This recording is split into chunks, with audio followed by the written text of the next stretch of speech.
holy crap, was UFC 288 successful. Not one, not two, but 3 premium members cashed big. I can only fit 2 on this slide. We got Jack Spade hitting $78,000. We have Jeffrey hitting $50,000. And then we had Stefan, who called into our call-in show to tell us he hit $7,800. All 3 of them are We Want Picks premium members. All 3 of them shouted us out, accredited their wins to our tools, our insight, the ownership, the picks, and all of that. So if this isn't the absolute greatest poster child or review of premium membership, I don't know what is. 3 different people, 2 monster payouts in 1 weekend for We Want Picks premium members. So if you're not a premium member now, become one at WeWantPicks.com. Just click become a member. It's freaking $10. And the way that people like Jack Spade made $78,000, the way that Jeffrey made $50,000 is the tools and the insight. If you're a premium member, you unlock an entire section for DraftKings Fantasy and FanDuel Fantasy. You're going to get all of our breakdowns for cash core plays, GPP core plays, live dogs, leverage plays, and you're going to get this very nifty cheat sheet, which is going to give you every single fighter, their DraftKings scoring projections, their ownership projections, which are literally the best in the game, and then a leverage score. Leverage is a proprietary calculation that we put together. Not me. We have somebody behind the scenes much smarter than me putting all of this stuff together, and you unlock this instantly with premium membership. You're also going to get player pool rankings, and then you have a DraftKings Optimizer. This has built way more than one very successful lineup, and you come in here, you click a few buttons, and this is going to spit out your lineup for you. This will all be populated by 6 p.m. on Fridays with the ownership projections, the scoring projections, and everything else that you need. So guys, again, UFC 288 was a massive success. 3 different premium members absolutely cashed, and not only did they cash, they went out of their way to say, I'm a premium member, I made a fortune, and it was because I'm a premium member. If you need to hear it from the community, head into the Discord and ask these people here. This is where they shouted us out. WeWantPicks.com. It's freaking $10 a month. There are people paying Roto Grinders $100 a month that have never sniffed a win like this, let alone our community doing this. 3 people in 1 weekend. Joey Todoro made 60 grand about 6 months ago. If that's not a testament to what we're doing here, then nothing is. But let's go ahead and break down UFC Charlotte. We already have a couple of canceled fights. Pete Rodriguez is a loser bitch bum who canceled his fight a few weeks ago, canceled it again today, couldn't make weight, absolute quitter. The guy sucks, complete bum. One other weight miss was Daniel Rodriguez. He missed by half a pound. That fight is still on. But we'll go ahead and break down this card. We are going to start at the bottom, work our way to the top. Mackenzie Dern, Angela Hill, that was rebooked to next week. So that's our main event for next week. Natan Levy, Pete Rodriguez. Well, Pete Rodriguez will be back on the regional scene because he's unprofessional and that guy sucks. But opening up the card, we have Tainara Lisboa, the only UFC debut on this card. She's taking on Jessica Rose Clark. Striker versus striker matchup. Tainara Lisboa is the underdog as far as pricing is concerned, but as of this minute, as of right now, she is the betting favorite. That line full on swung. She's like minus 120, minus 130 right now, which DraftKings pricing wise, these numbers would be flipped as well. But she is a striker. She has a professional Muay Thai background. She likes to load up on her feet. She's got wild knees in the clinch, and she stays busy. She's got solid submissions in her back pocket. It's not something she goes to proactively, but if she ends up there, it works out well for her. My only complaint about her is everything she throws is looping. She throws looping jabs, looping rights, and things like that. And she's fighting Jessica Rose Clark. Jessica Rose Clark coming off back-to-back submission losses, and that's obviously a big gap in her game, but she is a good striker. She's a technical striker. She's fast. She has those laser, just straight down the middle strikes, and that could literally beat Tainara Lisboa to the punch because she's throwing straight. Tainara's throwing with a little bit of a hook. The straight punch should land first. I'm not going to have either one of these women in my lineup in all likelihood. The pricing is solid, though. I just don't think there's a finish, and there's a lot of unknowns. I like Tainara Lisboa to win this fight, but it is a UFC debut. She is coming in here with relatively low-quality wins against opponents with losing records. And her loss is actually where I get most of my confidence. She lost to Norma Dumont, but she beat the shit out of Norma Dumont before getting caught. So I think Lisboa wins. I'm going to avoid both of these women in DraftKings because, frankly, too many unknowns. It probably goes to a decision. It's mostly going to be striking. I don't see it scoring that incredibly well anyway. Then we have Gabe Green taking on Bryan Battle. This is another good fight. I say another. It's only the second fight I'm breaking down here, but Gabe Green's a tough guy. He's going to come forward. He's pretty well-rounded. He's got solid grappling, solid striking, good pressure, pretty comfortable striking style where he works in kicks really well, and he's got a slick ground game. He's a tough guy. You're not really going to get him out of there very quickly, and he's just going to continue to come forward sort of zombie style. He's coming off this decision loss to Garry where, he landed some strikes, but outside of that, didn't do too much. And frankly, everybody lands strikes on Garry. But he's taking on Bryan Battle. Bryan Battle should have a picture here at this point. There's a lot of fights in the UFC to have no picture in DraftKings, but he's the Ultimate Fighter winner, and he is a dog.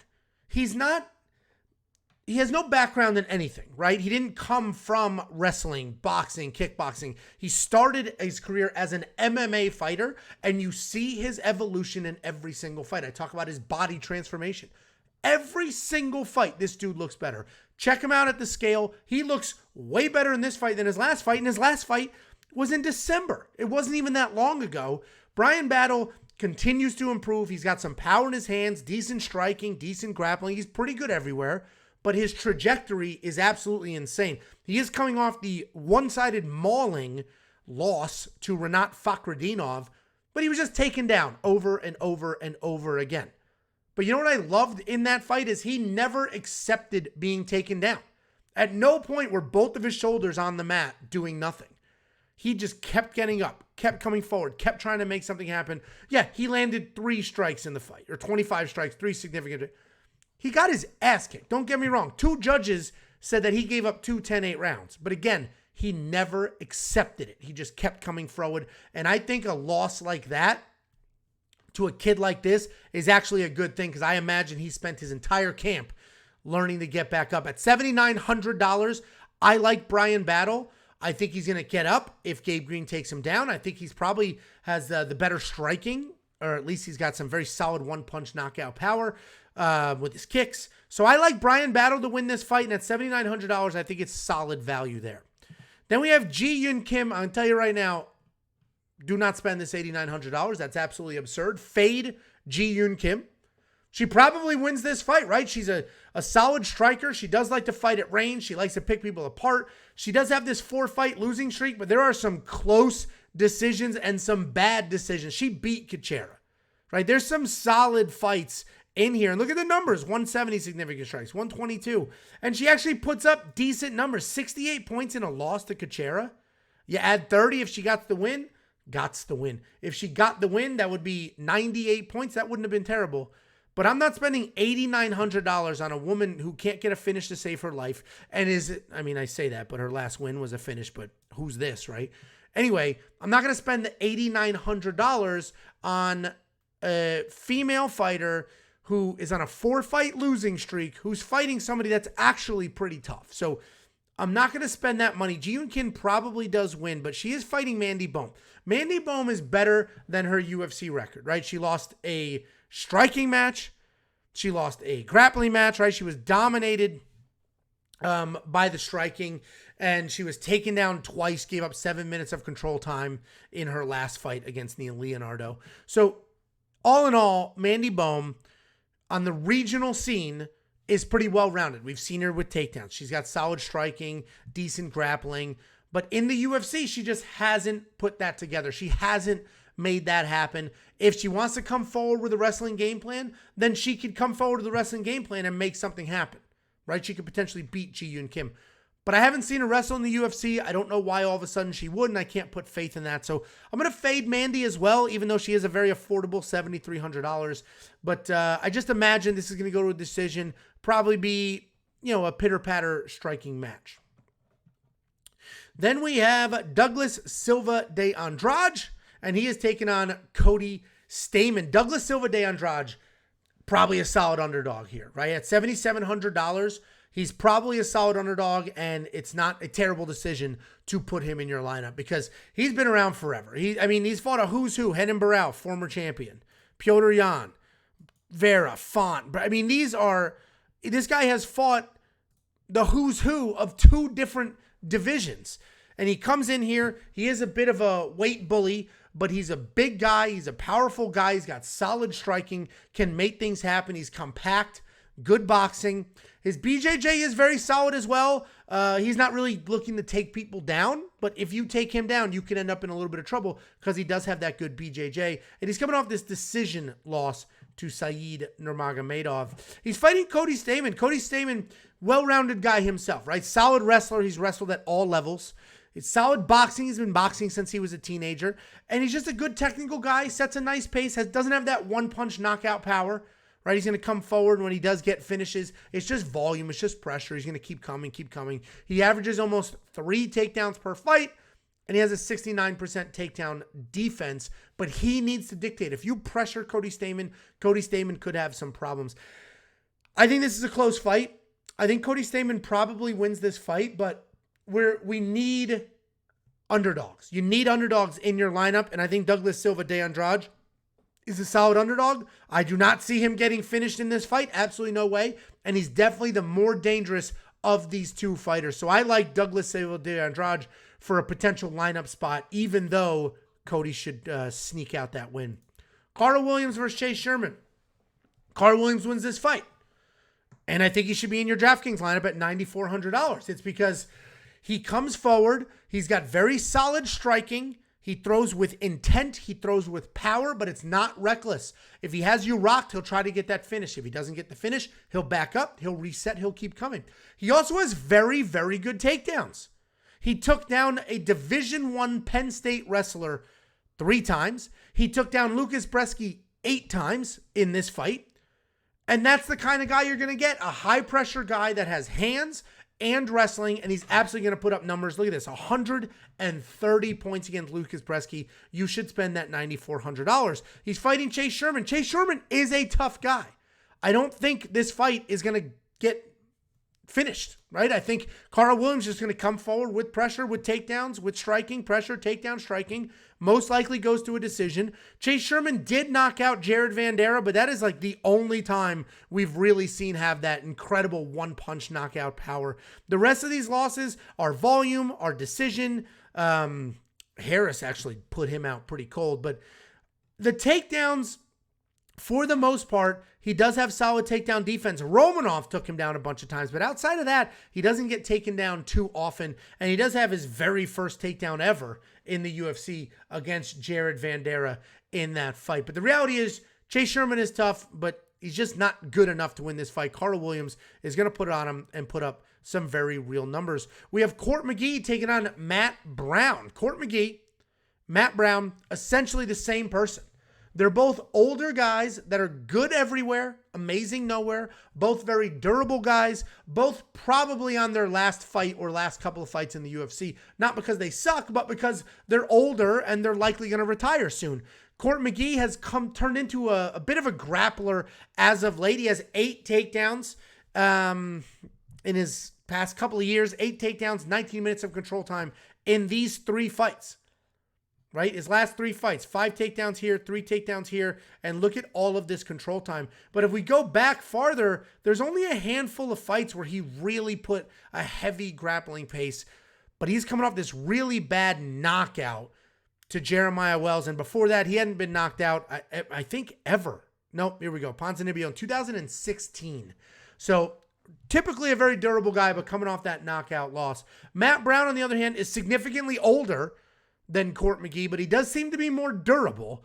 He is coming off the split decision loss to Bryan Barberena, where he worked in takedowns. 5 takedowns. He's never had a fight where he had that many takedowns before. Actually, 1 fight here where he had that many takedowns. So he really is like trying to cling on to what he has left in his career, evolve his game, take down Bryan Barberena. He ended up losing that split decision. Bryan did enough, I guess, for the judges to see that. A lot of people thought it went the other way, but the reality is Matt Brown is a durable guy. Matt Brown's not a guy you're just going to knock out. He's not a guy you're just going to take down and hold down. I think Matt Brown probably wins this fight. $7,500 might be money well spent. $7,500 is an affordable price point. This probably goes to a decision. And even if we look at some of Matt Brown's losses in a decision, 69 points there. Obviously, a lot of that was the takedowns. I don't know if he'll do that with court, but we need underdogs. We only have 11 fights to work with. Matt Brown is one of the more live underdogs here. Then we have Tim Means and Alex Morono. This is another interesting fight because Tim Means is a very, very good underdog at $7,400. A lot of people think Alex Morono is just going to blow through Tim Means, but Tim Means is a gritty guy. He's a high-volume striker. He can work in takedowns when he needs to, and his striking is that karate style, so it's a little tricky, gives people a hard time, right? He switches stances. He goes from orthodox to southpaw, and he can give people a hard time. The problem is he's got a ton of finishes. He also has a ton of finish losses. He's a tough guy to really count on, to guarantee that he's going to go out there and pour it on. Because there's times where we've seen him lose striking matches that he should have won. And there's times where we see him win fights that a lot of people thought he should have lost. But the reality is he comes out here. I mean, look at this. 56 points in a loss to Max Griffin. He comes out here. He works. He's a frustrating guy to fight. And he could give Alex Morono some trouble. Alex Morono was on a nice little streak, which included Donald Cerrone, the Zawada. I mean, Zawada was actually pretty good for a while there. Mickey Gall always sucked. And then Matt Semmelsberger. The Matt Semmelsberger win was solid because he was the underdog in that fight. And he was against Donald Cerrone as well. That was short notice. But Alex Morono is very solid.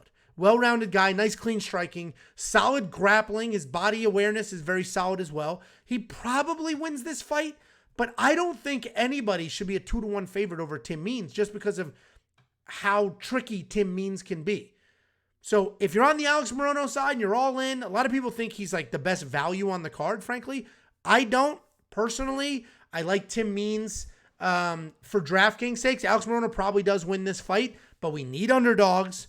There's not a lot of live underdogs on this card. I think this is a mostly favorites kind of card. But I do think Tim Means could probably at least score well if he loses. Then we have Ihor Potieria versus Carlos Ulberg. This is striker versus striker. Ihor Potieria is a bit of a wild striker, right? He's not very technical. He does have nice, clean striking, but he will come forward and just rely on his chin to get things done. He will leave his chin out there and just swing and look to brawl, look to fight, make it dirty. And, I don't want to make it sound like he's just sloppy as hell. He's just very, very loose with his striking because he actually is accurate. He's landing what he throws. His whole thing is like, my chin will be fine. And when his chin is fine, he wins his fights. But if his chin doesn't hold up, he ends up getting folded. So Ihor Potieria is a dangerous, dangerous guy at $6,900. If you think he gets this done, then, that's some of the best pricing you're going to get on this card. But he is fighting Carlos Ulberg. And Carlos Ulberg was a professional kickboxer for a very, very long time and has had a very successful kickboxing career and now an MMA career. The only time he even looked like a human being was against Kennedy and Chukwu, and he was lighting up Kennedy. He was absolutely working Kennedy, making Kennedy look dumb as hell. He scored 59 points in a round and a half, which is insane. And then Kennedy does what he does. He weathers a storm and then just pours it on. So he ended up putting Carlos out. But since then, Carlos Ulberg has responded very nicely. We have seen some grappling out of him. He had 2 takedowns against Fabio Charant. And then he just fell back into his rhythm, got more comfortable, beating Chukwu and Nega Moreno.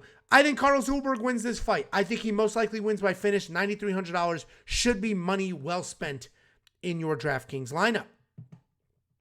Then we have Daniel Rodriguez taking on Ian Garry. Daniel Rodriguez missed weight by a half a pound. And missing weight by a half a pound is interesting. If you miss by 3, you just stopped. If you miss by a half, that means you tried. And he kept pushing. He kept trying. He kept working to get the weight off. Because a half a pound, you should be able to go chew some gum and spit a half a pound out during the morning. A half a pound, you should be able to jog off, sweat out. A half a pound, you should be able to get out. But the fact that he went all the way to the end, couldn't get that half a pound out naked, means he really pushed himself and still couldn't get it done. That actually is, I would rather have seen he miss by 2 pounds than a half a pound. That is actually concerning to me. So I originally liked Daniel Rodriguez in this spot. I'm going to full-blown flip. I think he probably stretched himself a little too thin. I think he's going to be a little exhausted here. Daniel Rodriguez, typically a high-volume guy, phenomenal jab, likes to stay in your face, stay busy. That's typically how he fights. But now, with that weight miss, I don't know if he's going to have the volume. I don't know if he's going to be able to push a pace. And I don't know if he's going to be able to fight for 3 full rounds at any meaningful pace. So I'm actually off the Daniel Rodriguez train because of the weight miss. But if you think it's insignificant and it doesn't matter, then by all means, it's your lineup. Certainly, if you're doing multi-entry lineups, Daniel Rodriguez should be in a few because this is a phenomenal price point and a bit disrespectful for a guy that has very, very good striking. Neil Magny, he had to worry about takedowns. He had to worry about grappling. Nicholas Dalby had to worry about takedowns, had to worry about grappling. Outside of that, he has not lost a true striking match in the UFC, and Ian Garry is one of the most hittable guys in the division. If it wasn't for the weight miss, Daniel Rodriguez, I'd be pretty confident. The weight miss does worry me a bit because, again, half a pound tells you more than 1 or 2 pounds does. But he's fighting Ian Garry. Ian Garry's a bit of a prospect, right? 4 fights in the UFC, 4 wins in the UFC. His first fight and his most recent fight, he was dropped. In those fights, dropped. We recovered well. He ended up winning by finish. But he is a hittable guy. He keeps his chin wide open. He's a very hittable guy. He does recover well. Jacob went on into detail about how well he recovered, how sharp his brain was after. I mean, he was more than dropped. He just folded clean in half. And some referees might have stopped it just the way that he fell down. But he did recover. He did come back. He beat Kenan Song. The mistake Kenan made was he grappled. He dropped Ian and then just jumped on him and grappled. If he took a step back and then kept pouring it on him, he could have gotten a TKO. The reality is Ian is a very good striker. He's coming along nicely. He was actually unlikable at first, but this fight week, he's been a very likable guy. Maybe he's maturing. He's married now, took his wife's last name. Don't get me started on that. Anyway, Ian Garry, this was always going to be a very tough fight. Ian Garry's a technical striker. He does have some power. He's working well. He's improving. He is hittable. Daniel Rodriguez, not necessarily a one-punch knockout guy, but he is a volume guy. I don't know what to do with this fight now. I'm not going to spend the $9,000 on Ian because I think I'm still more confident in the Carl Williams of the world, the Carlos Ulbergs of the world, the Jailton Almeidas of the world, which we'll talk about in a second. So I don't know if I'm going to spend that $9,000, but I am definitely going to think long and hard about putting Daniel Rodriguez in my lineup. I may need him because he's so affordable. But that weight miss was concerning. A lot of you love Ian Garry here. You love him by finish. So we haven't seen Daniel Rodriguez get knocked out before. I don't know why Ian Garry would be the one that does that all of a sudden. He couldn't knock out Green, couldn't knock out Weeks, but we think he's going to knock out Daniel Rodriguez. So at the end of the day, he may score well or he may score 62 points. I'm not going to spend the $9,000 on Ian Garry. Co-main event, Johnny Walker taking on Anthony Smith. Pick your side. One of these men should be in your lineup, and it's basically even money. I am a slight favorite to Johnny Walker. I'm basically leaning with the money here. I think Johnny Walker right now in his career, he's got a nice little 2-fight win streak after a 2-fight dud, right? This loss to Santos was one of the worst things I've ever seen in my life. And then the loss to Hill, well, that just holds up now. I mean, look what Hill has done since then. So that loss holds up really, really well. He smoked Kutalaba after, he submitted him. And then he smoked Paul Craig in one of the most embarrassing. Paul Craig sucks. Anyway, Johnny Walker went to SBG Ireland and it changed him. It made him worse. He lost his creativity. He lost his explosiveness. He just wasn't the same person. I think he's still there, but he now seems to be falling back into his rhythm, getting his confidence back. Got a nice couple of wins under his belt. But Johnny Walker is fighting Anthony Smith. Anthony Smith has an incredible resume. Fought for the belt. Fought some of the best to do it. Fought several former champions of the world. But he also has that cushy desk job. And it sounds stupid, but I feel like Anthony Smith is focusing more on his post-fight career than his current fight career, which is honestly the wise thing to do at this point. But Anthony Smith has not fought somebody like a Johnny Walker in a very long time. That is not how Devin Clark fights. Jimmy Crute is a grappler. And Ryan Spann has power in his hands, but he's not as creative as a Johnny Walker. Johnny Walker is very creative, will come forward, do all sorts of different techniques, could potentially throw you off, will blitz. He's fast, he's dangerous. I like Johnny Walker to get this done, but if you like the experience of Anthony Smith, if you like the grit of Anthony Smith, we know how tough he is. Glover Teixeira knocked the teeth out of his mouth. He picked him up off the floor, handed him to the referee, and continued the fight. That Anthony Smith could win this fight, but I don't think we have that Anthony Smith anymore. We have desk analyst Anthony Smith. But by all means, $8,000, pick your side because the winner of this fight is going to score really, really well. And then we have the main event of the evening. Jailton Almeida taking on Jairzinho Rozenstruik. Pretty simple breakdown. If you think Jailton Almeida gets the takedown, then he wins. And he is worth the $9,600 because look at what the hell this guy does. Look at what he does. I mean, look at these numbers. The problem is, or the difference here is, he's fighting a much larger man, and we have not seen Jailton Almeida in a tough fight. We have not seen him go to a decision. And let's not forget, he is a light heavyweight that has moved up to heavyweight. Yeah, he's an absolute unit, but he hasn't fought a true heavyweight yet. Abu Karimov is actually a pretty big guy, but not a true heavyweight. Turkalj could be a 185-pounder for shit's sake. And then Parker, legitimate, good-size heavyweight. Not a big heavyweight, but a good-size heavyweight. So, moral of the story here is I do think Jailton Almeida gets the takedowns, but if he doesn't, and he gets tired, and he's in a striking match for 5 rounds, we've never seen him go 3, let alone 5. Could be a little bit different. He's taking on Biggie Boy, Jairzinho Rozenstruik, a Muay Thai striker. Luckily for us, for the people on the Jailton Almeida side, he typically is a slow starter, right? He typically is a counter striker, not rushing forward. But in this last fight against Dawkins, he did rush forward. And if he does that against Jailton Almeida, he could potentially have some success. So he's a very big guy, very good striker, powerful guy. He only has 3 losses. Everybody's acting like he sucks. He lost to Cyril Gane, okay. Curtis Blades, okay. And Volkov, like these are quality losses. This fight is where we find out how good Jailton Almeida is or is not.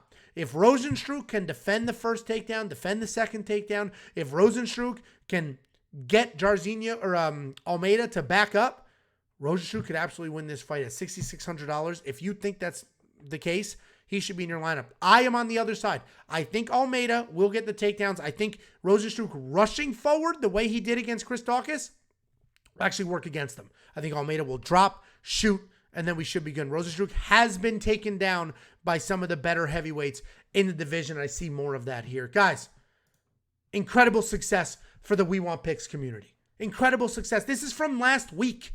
This isn't from, I'm not leaning on something that happened a year ago. This is from last week. We had 2 different premium members win big money. $78,000 for Jack Spade, $50,000 for Jeffrey. We had Stefan call into the call-in show, tell us he won $7,800. All 3 of them are premium members. All 3 of them were very public about, I'm a premium member and I won this money because of the premium members and the membership and what I get from them. If that is not, I mean, if that doesn't convince you to become a premium member, I don't know what will. It is only $10 a month. And the tools that you're going to get are this cheat sheet. This will be populated by Friday, 6 p.m. with projected ownership, projected scoring, leverage. We're going to give you full breakdowns of who should be in your cash core, who should be in your GPP core, what live dogs you should consider. And then we rank every single fighter by salary depending on the contest. If you do cash games, here's every fighter for cash games. Here's every fighter ranked for single entry. Here's every fighter ranked for multiple entry. Then you take that insight, you take that information, you click a few buttons, and you let the optimizer build you lineups. There is not a service on this planet anywhere near our price point that is producing the winners and the numbers that we are. WeWantPicks.com at the top, click become a member. It's $10 a month. It's freaking $10 a month.